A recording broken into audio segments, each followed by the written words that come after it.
যাকে দেখেন না তাকে কেন আপনারা আল্লাহ মানেন? এক নাস্তিকের প্রশ্ন দিলেন জবাব, আপনি হবেন অবাক। ভিডিওটি সর্বোচ্চ শেয়ার করে দিবেন। এক নাস্তিক এসে বলল, এক ইসলামিক স্কলারকে বলল যে তো আপনি আমার দুইটা প্রশ্নের উত্তর দিতে পারলে আমি ইসলাম গ্রহণ করব।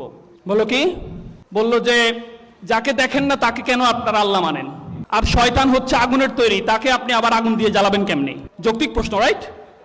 এখন ইসলামিক স্কলারের অবস্থা তো খারাপ, নাকি উত্তর দিতে পারবে না। উনি বলল সত্যি তো, আমি দুটো প্রশ্নের উত্তর দিলে আপনি ইসলাম গ্রহণ করবেন? বলছে হ্যাঁ গ্রহণ করবো। বলছে আচ্ছা ঠিক আছে, ওকে আমি দেবো একটু পরে আপনাকে। উনি একটা ইট নিয়ে আসছে, ইট খুঁজে নিয়ে এসে ওনাকে দিছে একটা মায়ের দেওয়ার পর বলছে এই যে বলছি না আপনাদের আল্লাহ নিয়ে আপনারা ধর্ম বিশ্বাস নিয়ে কথা বললে আপনারা হচ্ছেন জঙ্গি হয়ে যান, আপনারা মারেন শুধু, আপনারা তো যুক্তি দিয়ে পারেন না। উনি বললো যে আপনাকে মারছি আমি? কোথায় মারছি? বলছে এই যে আমার জায়গায় মারছেন। তো কই? আমি তো দেখতে পাচ্ছি না। আপনি ব্যথা পাচ্ছেন? হ্যাঁ ব্যথা পাচ্ছি তো অনেক।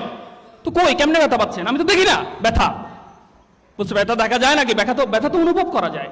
তাই নাকি? ব্যথা অনুভব করা যায়? তার মানে ব্যথা অনুভব করলে আমি বিশ্বাস করি যে আপনার ব্যথার অনুভব হচ্ছে, তো তাহলে তো আল্লাহকে দেখা যায় না, তো দেখা না গেলে আমি বিশ্বাস করতে পারবো না। এটা তো কোনো কথা হইতে পারে না। পরে বললো যে ভাই আপনি আমাকে ইট দিয়ে মারছেন। বললো যে ইট দিয়ে মারছি, অসুবিধা করতে? ইট দিয়ে মারলে তো তোমার ব্যথা লাগার কথা না, কারণ ইট তো মাটির তৈরি, তুমিও মাটির তৈরি। মাটি দিয়ে মাটিকে মারলে ব্যথা কেন লাগবে?